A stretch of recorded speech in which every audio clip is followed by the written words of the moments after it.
Hi, I'm Lucy James, and I listen to the One Up Gaming podcast. Hi, I'm Keith Allen, and I play Murphy on Z Nation, and I listen to One Up Gaming podcast. Yeah,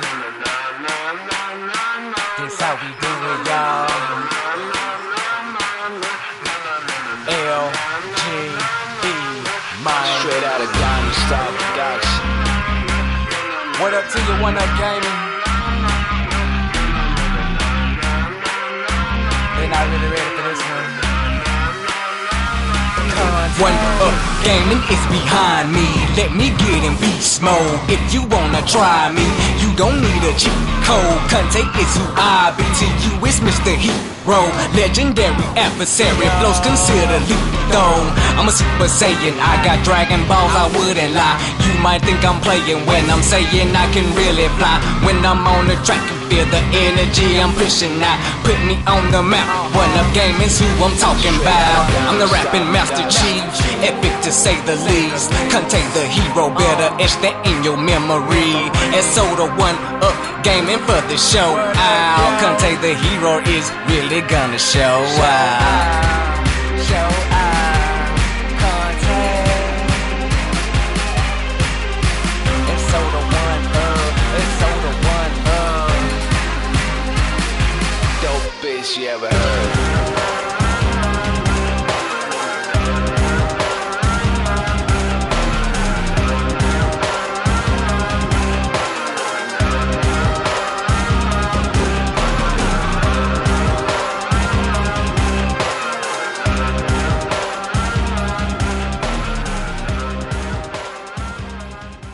And we're back. It's One Up Gaming. It's episode 209. It's me, David, and this week we've got Eddie. Hey, I'm here. I'm back.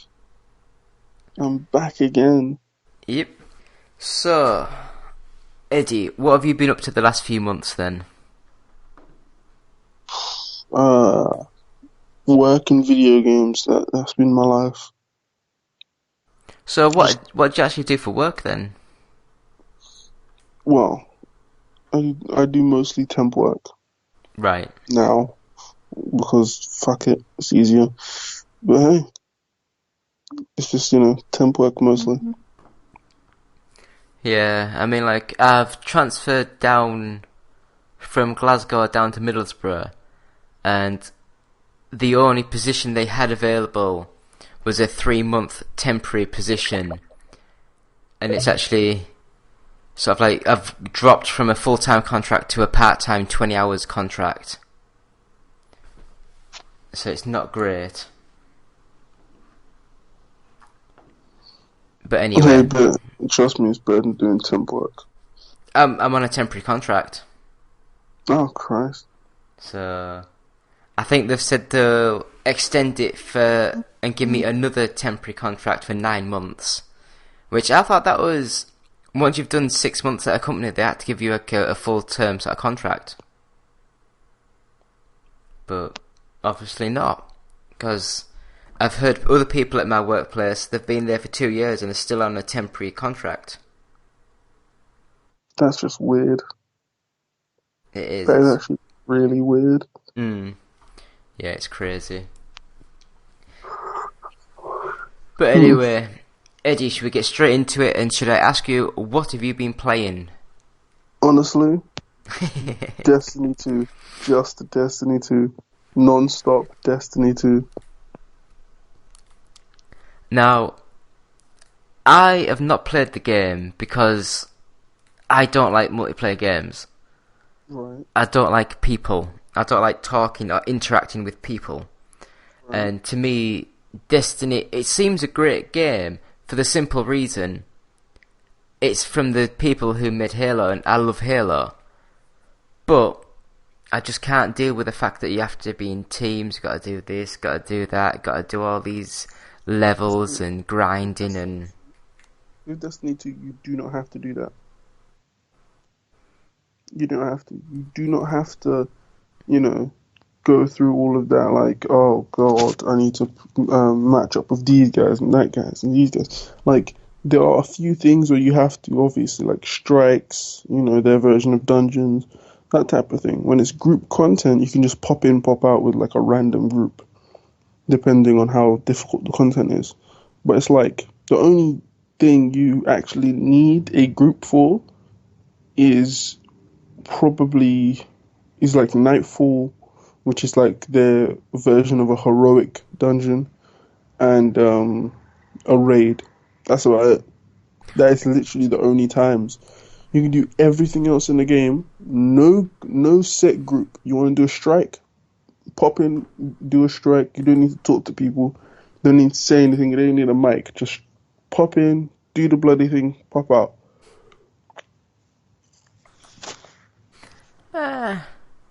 It sounds It's good. okay, but I don't have time to sit and play on games. I haven't really sat and played. I've done my usual, and that is I've had like half an hour on this, half an hour on that, but I don't actually have time to sit and play on games. Mm. So I mean, is that literally the only game that you've been playing? Yes, like it's the only one I've taken interest in, because there's a lot of games out there right now, but a lot of them I don't care for, to be honest. There's a lot of games I just look at and I'm like, oh, that's a fun thing that exists, but I'm never gonna touch. Yeah, because it's like, I will admit, I listen to, I do a lot of walking and do about 11 miles a day just walking. And on all the podcasts that I listen to, everyone is just going on about Destiny 2. Mm. And I'm a little bit sick of that, so we'll move on from the Destiny sort of talk. Yeah. And we can talk about some of the games that I've had a few minutes here and there on over the last week or so. So, I'm going to get the name wrong, but is it the Yeast or Wise, whatever you want to call it? Is it 7? Oh, right, yeah. I It's know. like some Japanese role-playing game. Mm-hmm. And it looks like a PS2 game that's been shiny and polished up. But it seemed okay. I got through the prologue and got into the actual game. And it was a bit... Do you know these games now, they take about 5 hours just to get bloody your name sorted and things like that. And it just seemed to be dragging on way too long. But it was an okay role-playing game. I can't really say much more from that. I mean, have you heard of Danganronpa? Oh, yeah. Yeah, I played the VIII Killing Harmony. And I've got to say, it must be one of the worst things I have ever played. There is no game. You just click buttons randomly, look at random things, and then that's it. You're just reading text on a screen over and over and over again. Horrible game.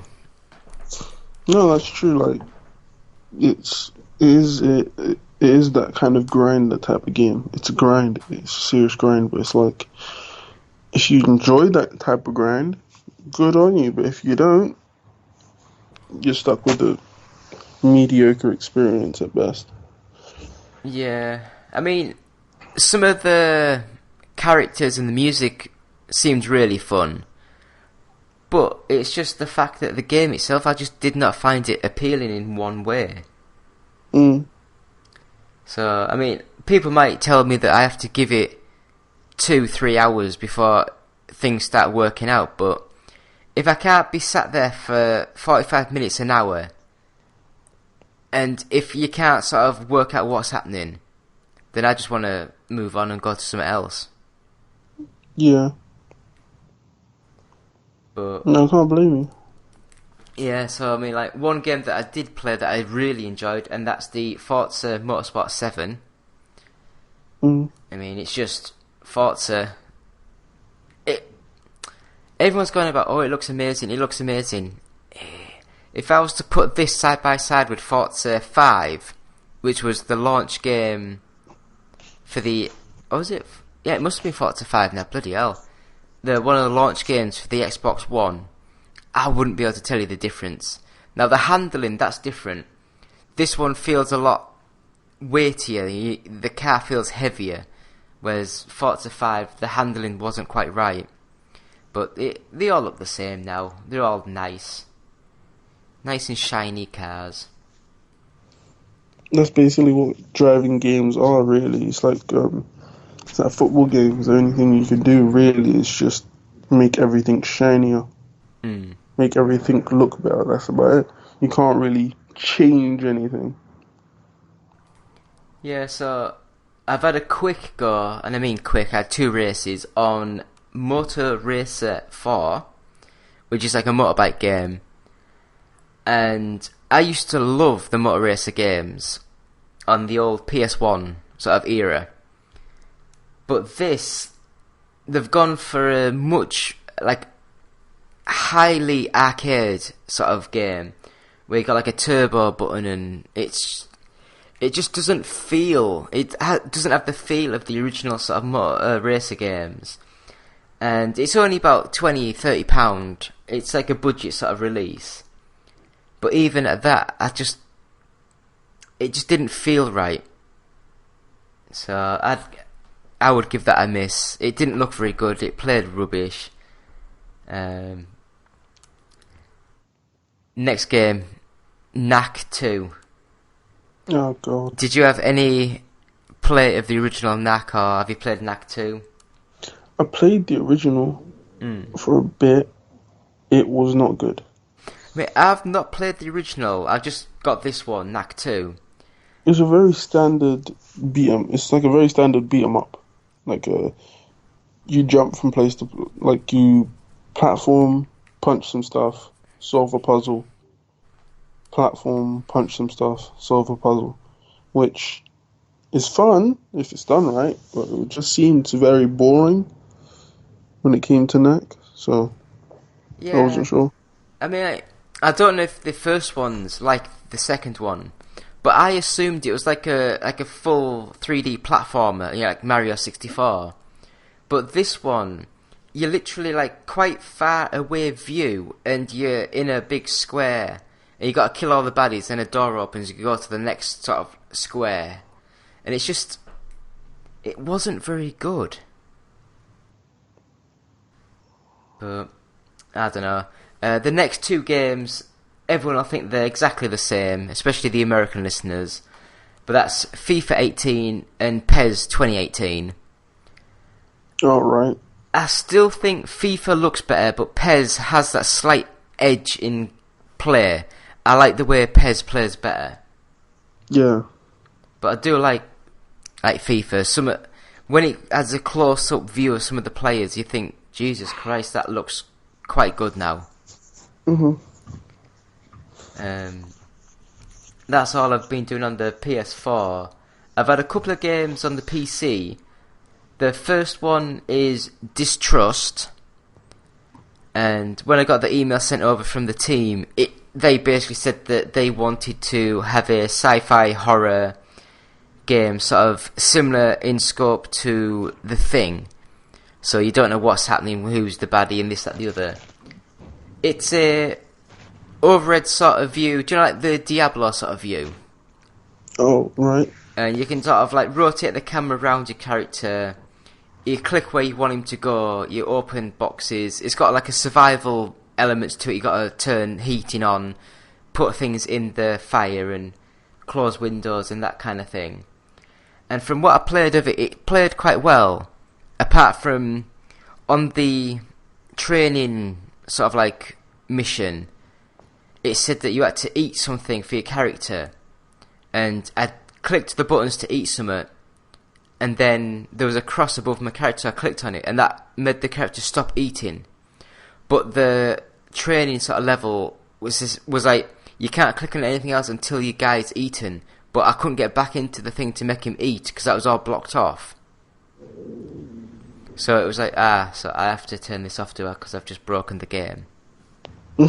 So that sounds like something that probably should have been caught in QA. You'd have thought so, but it does seem to be quite a low budget sort of indie game. But still, yeah, you think, Especially in the very first thing that they make you do, they should have tested a lot of the stuff about that. Yeah, it's just like it's your first thing of the game, innit? It's your first look at it. Yeah. So the next game is a game called Neofeud, all one word. And this is like a old Monkey Island, sort of like 2D, hand-drawn, point-and-click sort of game. But it's set in like the future with like androids and robots, and it's got a very distinctive sort of art style, very clunky, chunky sort of characters. But it does seem very fun. I think it's only about £12-15 on Steam. So I would say give that one a try if you like very hard puzzle sort of games. Unfortunately I don't, and I got stuck after about half an hour. The next game, Expeditions Viking. Now this is a very old school RPG, like PC game. Again, like the Diablo type view where you click where you want your character to go, click on who to hit. It has the turnstile fighting of the... I've completely blanked on the name, the XCOM games. Alright. So you can sort of like move your character forwards and left, and then you wait for your enemy to get closer and that kind of thing. And this game wasn't for me either. It just didn't have... It didn't draw me in. You know, it was just like, click a few buttons, see someone get hit, and then turn it off. And the last game that I've played is another PC game. It's like a little puzzle game. It's called SiNKR, SiNKR, and this one is literally pulleys and string. You have to try and pull the string around the pulleys to get objects into where they're supposed to be, but you can only turn certain wheels at certain times, and it is very complicated and very fulfilling when you actually get the actual bits of string and pulleys and things all to line up and work. So I'm not sure how much that is, but I would say that's a good little game to give a try. So that is all that I have been playing there, Mr. Eddie. Alright. So do you happen to have any sort of news or anything like that? And now, it's this week's news with One Up Gaming.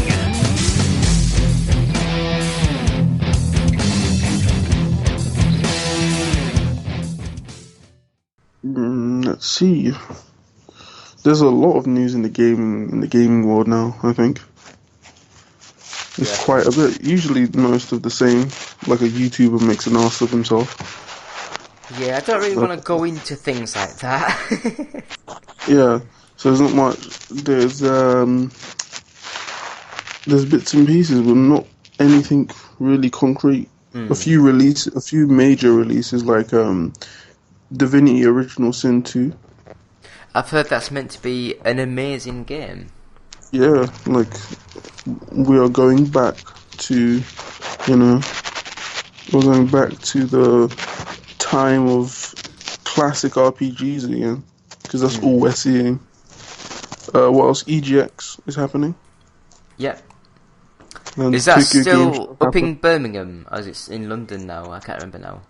I'm not sure, I'm not gonna lie to you. So a few games from EGX have been announced and like shown and whatnot. So there's that. A few games for the Switch. If anyone wants to buy a Switch, I don't know why you would. I've got one. Why? It's basically still a Zelda machine. I'm waiting for better games. Yeah, but I've got the Switch and I don't like Zelda. What do you play? To be honest, I played... I'm trying to think what the hell it was now. I think it was a racing game. I think. It's not a good sign when you can't remember. I haven't played on the Switch in about 6 months. No shit. But... Oh, Street Fighter. I bought Street Fighter 2. vastly overpriced at £35 for a basic Street Fighter 2 game that came out on the 360 that was, I think, on the 360 it was about 15 quid. Yeah, no, I'm good. That's like, I'm not paying £30 for that, for Street Fighter 2. I'm good. That's not worth it. But, yeah, like we have a few bits and pieces of news, nothing too exciting though. One or two announcements, but nothing else. So, I'd say, should we just move straight on and have this as a really quick podcast and just do the endings and then... Yeah, sure. Hi, Justin the Voice here. First of all, we'd like to thank you for listening. Seriously. We really like it when you listen. Yes. But if you'd like to do more than just listen, if you'd like to help us out, well, we have an idea just for you. Visit our Patreon page at www.patreon.com/OUG. Your monthly micropayment will help us keep going all night long, baby. Oh yeah. Mostly because we usually record at night. Yeah. But don't worry, baby. We got something for you, too. We've got special benefits for all of our Patreon subscribers. Yeah. Again, that's www.patreon.com/OUG. Right. So, that has been the One Up Game podcast. A very quick one today. Episode 209. We are trying to get back onto a weekly schedule. And please visit our website, which is oneupgaming.co.uk. We have official merchandise like t-shirts and mugs at bluecyborg.com. Just search One Up Gaming. We have a music album out on sale right now. It's called Games Inspired Music. And whenever you buy that, I think it's only about a £5, but 20% of each sale will go to the Child's Play charity. We also have our first 100 podcasts available at audiobooksontape.com. That is £9, and you get, and £1 of that goes to the Diabetes UK charity. The reason why it's £9 is it comes in a USB cassette tape, so it looks like a cassette tape, like the old-fashioned one, but it's got like a USB stick that flicks out, and you plug that to a PC, and you get the full, I think if I read this, let's have a look. So running time. Episodes 1 to 100, 139 hours. OUG Talks, 19 hours 53 minutes. And the exclusive Sans Pants radio interview is 25 minutes. So that's what you get on the cassette tape. So that's pretty cool. Please go to our Facebook page. Just search One Up Gaming. We have YouTube. Again, just search One Up Gaming. We have a Twitch channel, which we don't really use. Might try and use that a bit more. I've been using it a little bit as I've been on a morning at my girlfriend's house when she's still in bed. I sort of get up sometimes and have a quick go on it. That's twitch.tv/OUG official. And Twitter, if you want to tweet us, it's at OUG official. And if you want to email us, it's contact@oneupgaming.co.uk. Please find the podcast on iTunes. Just search One Up Gaming. Please subscribe and leave positive feedback or 5 stars. Just helps when people are searching for a podcast about gaming and just chatting about nonsense, really. So that has been our podcast this week. So, do you have anything you'd like to add, Eddie, or is that it? I don't know. I think that's it. There's not much news other than YouTubers making asses of themselves. Yes, but we don't want to get into a racist or anything like that sort of debate. I would, but like, you know. Yeah. So, thank you, Eddie, and we'll see everyone next week. Goodbye. Yep. Bye. Hey guys, Justin here. Thanks for listening. We really appreciate it. We love all of our listeners. Yes, even you. If you get a chance, head on over to iTunes and give us a rating. We really appreciate it, and it really helps us out. It'll keep the good times going for a long time to come. Thanks, and we'll see you in the next episode.